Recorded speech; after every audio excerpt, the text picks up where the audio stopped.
Shemai everyone, it's JonnyVR here back with another Doctor Who review, and today's episode is Dot and Bubble, and I've been up at midnight to watch this episode here on BBC iPlayer in the UK, and if you've been watching on Disney Plus where available, do let me know in the comments down below if you've been watching on Disney Plus, or if you stayed up like me to watch on iPlayer, or if you're watching at breakfast or anything like that.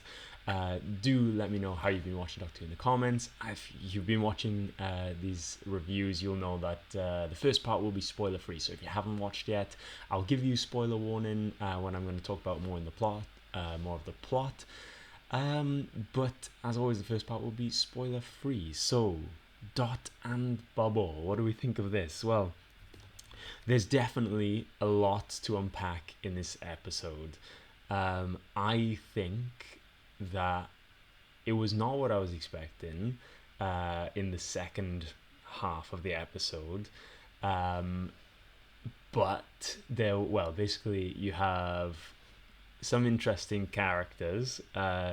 There's basically a lot to learn about these characters. I think what the world that we're introduced to in this episode is very it's easy to see like where the inspiration has come from, which is quite is a very, very dramatic sort of interpretation of what could be. But I think it's an eye opener, and it's an eye opener on many levels. Not just the initial premise. I think the character. The lead character in this, I think, did a really good job of portraying this character, considering what happens later on in the episode as well, which is quite a shock. There was quite a twist at the end, it's a character twist, I think, and more than anything, and it didn't end the way that maybe you think it's gonna end. Has a lot of creatures. I think the sets and everything, like this kind of futuristic world, were all very nice, but I think the creatures as well. I think the premise was very interesting, because they showed a lot of these creatures in the trailer. I wish there was more of them, to be honest, and I wish we learned more about them. But they did look suitably, I think menacing is the right word, or like intimidating, like when you kind of see them, like especially considering the characters they are. The characters maybe don't know how to deal with these kind of things, but these creatures, I think they had potential, they had promise. I think they could have been used more or explained more. So we'll have to come up with ideas for this one. I think the whole point of this episode, I think the way this episode will be remembered for me, is in the end and what happens in the end, which I cannot go into without going into spoilers. But I think that basically it doesn't go the way you're thinking, and it's actually quite rare for a Doctor Who episode to take this kind of turn. So it's there's been a couple of turns like this, but I was quite surprised when what happened. I will say this: the Doctor Ncuti Gatwa, particularly at the end now, was brilliant. Like, given an amazing just end the episode, and it was like he just worked with it. He had full range of emotions, like in one go. Brilliant acting. But I will say this: he was a bit, basically both the Doctor and Ruby. They are like throughout the episode, but not in the way that you might expect. So again, there's not much that I can go further without going into spoiler territory. But I will say this: there's one other thing that I'll mention as well that I was a bit, to make connections throughout the episode to move the plot along. Maybe was in my head a little bit of a stretch, but I think that the episode was very enjoyable. It does have a lot of things to think about, followed by a great sort of plot twist slash character moment slash ending that is unexpected and unusual for a Doctor Who episode, which I liked. So anyway, here's your spoiler warning. I'm going to go into plot details now. Okay, so basically, Dot and Bubble, the title comes from this technology that these people use. Dot being the little like floating ball, and the bubble being this head thing around. And basically, we find out that these young people from 17 to 27 years old, rich people whose parents can afford to send them to this place that is supposed to be very nice and fine all the time, and yet they cannot seem to do a single thing for themselves. And I think this is shown to great effect, I think, in the early stages of the episode, where the technology is telling the main character, which is like Lindsay Pepper Bean, whether she needs to use the bathroom. The technology is literally telling them to walk forward, to turn, and everything like that. And you see that when the bubble comes off, the technology is not being used. It's like she struggles to walk. She doesn't know what she loses balance and things like that. She's so dependent on the technology, and they all are. And I think that's one layer of the episode which I think is quite well shown in the episode. I will say that there was one point in the episode where she finds Ricky September. He's like supposedly the most influencer person, like the top of the top, and finds out he's actually not using his technology as much as he used to. He's more tech savvy, he's more smart, like he's using, like he can understand a lot more, he knows a lot of the history and things like that. And there's a time where there is a scene where they start running, and I'm like, okay, so someone who's just learned to walk pretty much, that running was a bit of a leap. But also like this like heartfelt character moments when she says that was my first time hugging somebody, and I was like, okay, yeah, it's going really deep. Like this technology is like so like supposed to make your life easier, like with communication and things, but in some ways going too far in the story is also like not a good thing. So people are going missing because there are these slug-like creatures all around Fine Time, and I thought these slug creatures were very menacing because, like, first of all, before you get a good look at them, they have this like grumbling, mumbling, like monster noises in the background, which I thought was like really cool.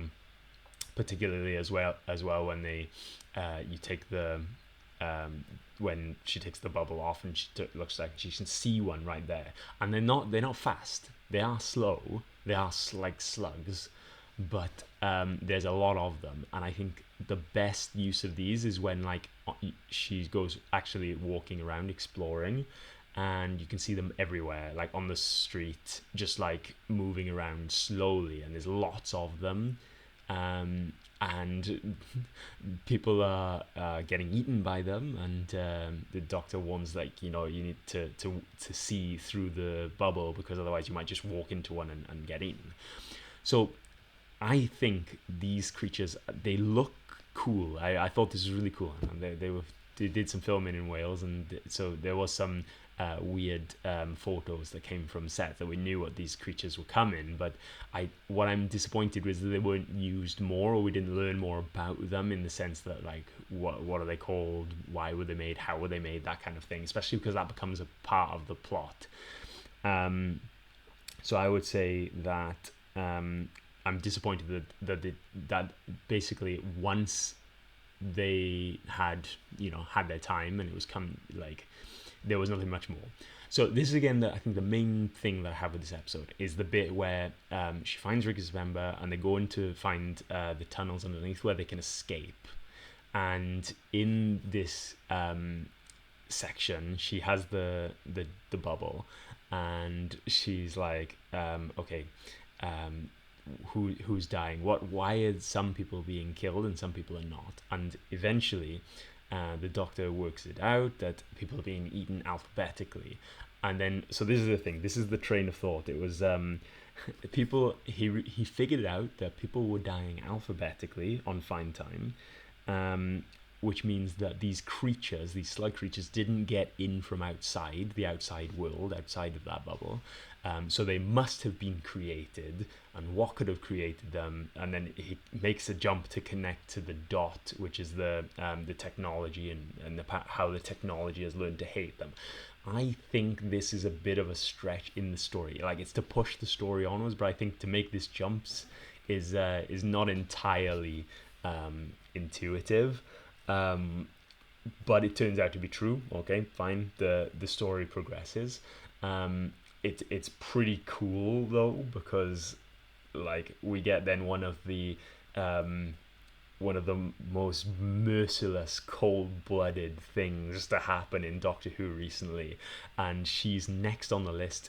You find out you don't even need the slug monsters anymore because the dot is capable of killing itself, and Lindsay is next on the kill list, and then she literally murders Ricky September by telling the dot his real name is actually before her alphabetically. The dot gets confused. Ricky it looks like totally devastated, and the dot literally you don't see it, but it looks like it goes straight through his head. Now that was brutal and cold-blooded. And then of course she escapes just in time before the dot can kill her. Now nobody would know about that. Nobody in the episode ever finds that out. She lies to the Doctor when he asks where's Ricky September, so not even they will know. And I think this is one of the main themes in the episode is truth. What is the truth? And basically, that's her version of it. No one else will know any different. And I just think this is very unusual in a Doctor Who story. Even more so when Lindsay meets with the other people who managed to escape. The Doctor is they want to go out to explore the world, and the Doctor's let me take you somewhere safe. And then they start turning on the Doctor and Ruby as outsiders, because for them it was really unthinkable. Well, it was rude that they interrupted their screens, but then unthinkable that they would meet them in person, appear in person. So they literally turn on them, saying horrible things, being contaminated by the outside with really strong language, which I think is again a theme of this episode. Is a lot of strong language used. Even earlier on in the episode, Lindsay uses the word hate a lot. I hate you, I hate, it's very strong language, because the internet is a place where people have strong language for things that don't necessarily need it. So then they go, and then what I think you get is this amazing acting from Ncuti, who, despite everything, wants to save these people. And I think this is 100% the Doctor in this moment, all throughout the episode, even with the way that Lindsay is perceiving Ruby and the Doctor as being outsiders or rude or not on her friendship list or things like that. The Doctor, all throughout the episode, he's trying to meet them where they are. He's trying to calm their nerves, even if they say that it's condescending. He's trying to guide them through everything, so as to not offend them or anything like that.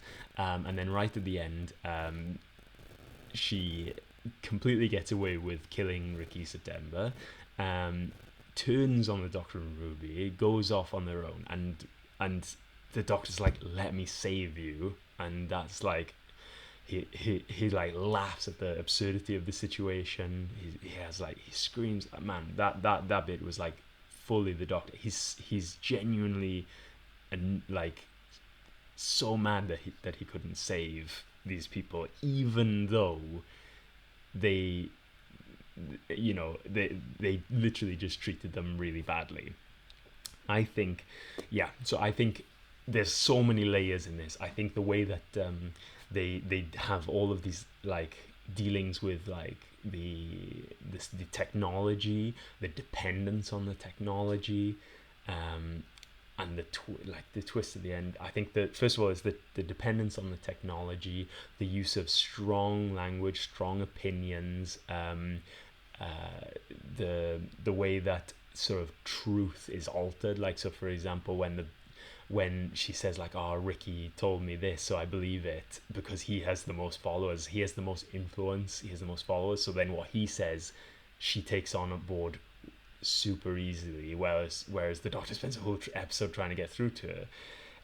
So there's so many layers, and I think the twist was so like cold-blooded from the main character, and she just gets away with it.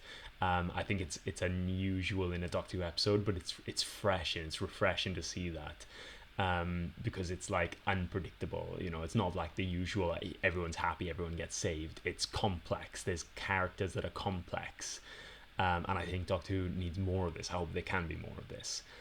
You get Susan Twist back again as Lindsay's mum from the homeworld, who both the Doctor and Ruby recognize, and they said we'll save that for later. So it's coming. There's reveals coming. So I think overall, I did enjoy this episode a lot.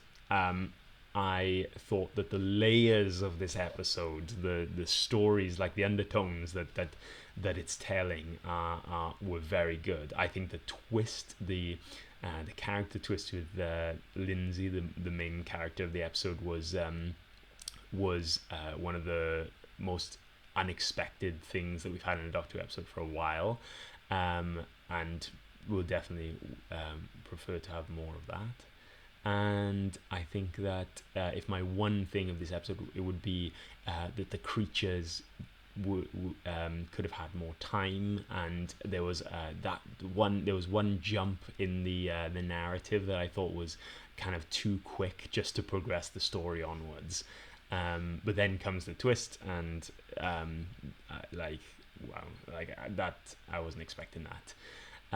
So I think for that I'm gonna give it an 8, because I do want to know more about those things, and that jump was a bit of a stretch, but overall I thought I really enjoyed this episode. I would definitely rewatch for the undertones, the way that it depicts that sort of how far that technology can go, and what a world could look like if we're not careful, But yeah, let me know what you think down below. Post your comments. Let's have a discussion. I'll do my best to respond to all those comments. Thanks very much for all the comments in the last video as well. Keep them coming. I love to chat about the episode with you guys in the comments down below. And as always, stay tuned next week for another Doctor Who review. So with all that said and done, thanks very much for watching. I'll see you next time. Bye.